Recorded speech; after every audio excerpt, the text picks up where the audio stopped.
Cito Nietzsche, Schopenhauer como educador, terceiro extemporâneo. Era então realmente tomar os meus desejos por realidade, quando imaginava poder encontrar como educador um verdadeiro filósofo, capaz de elevar alguém acima da insuficiência da atualidade e de ensinar novamente a ser simples e honesto no pensamento e na vida, e, portanto, intempestivo, no sentido mais profundo da palavra. Fecha aspas. Schopenhauer foi, como afirmado pelo Bigode, pelo Nietzsche, o único professor e mestre de quem ele se orgulhava. Eu, por mim, não diria o único, mas escolho um exemplo e um mestre. Mestre que nunca conheci pessoalmente, assim como Nietzsche em relação ao seu Schopenhauer. Falo, claro, de Oswald Porchat.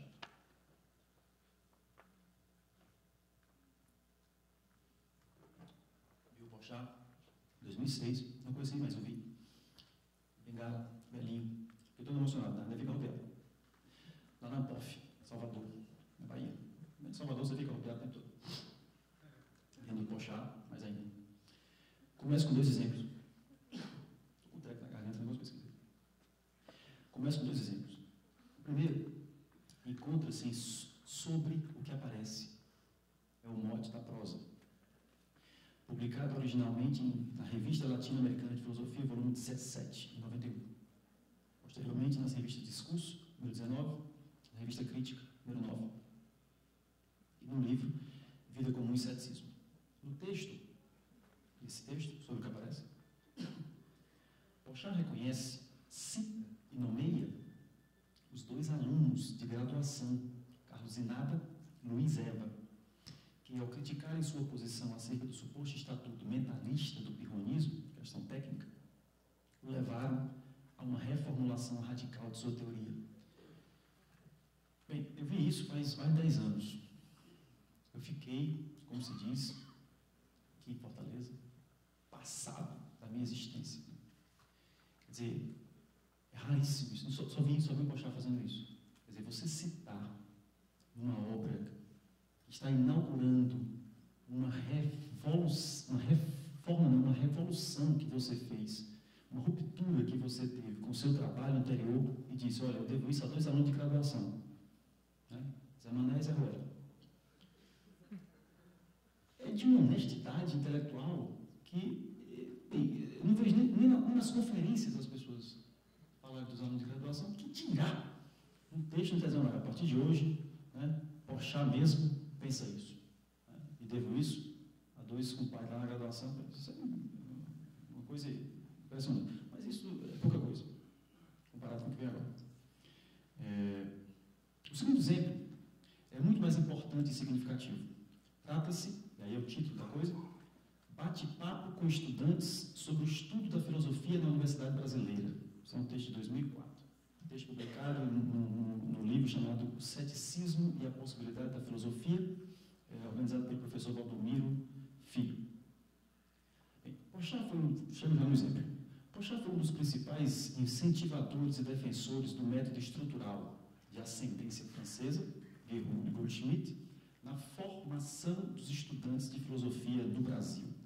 Método que marcará a filosofia uspiana de 50 a 70, talvez até 80. É hoje, né? De certa forma. E será exportado e adotado no restante do país e que, se levamos a sério Palácios e Cabreira, ainda faz estrago na terra brasileira. Fazer filosofia estruturalisticamente é esforçar-se para apreender a lógica interna do pensamento de um autor. Porchat aqui o papa do método. Né? Aprender a ler e compreender o movimento próprio de seus conceitos e de seu discurso a partir da lógica de seu texto.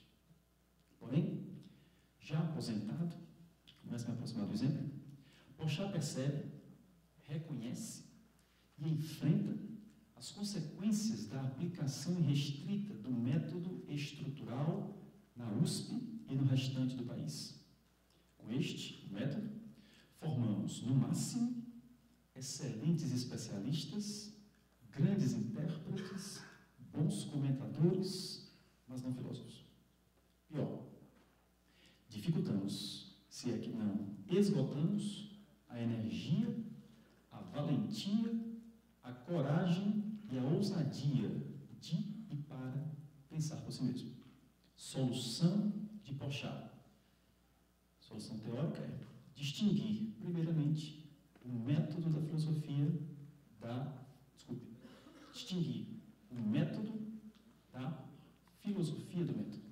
O método, enquanto instrumento, não deve ser jogado na lixeira da história, mas a filosofia do método tem que ser radicalmente repensada. Ele começa, então, com uma confissão, que, para mim, é mais do que comovente. É exemplar, é modelar e é formativa. Confissão pública, Porchat. São talvez, os maiores filósofos desse país, né, e responsável por todo esse processo.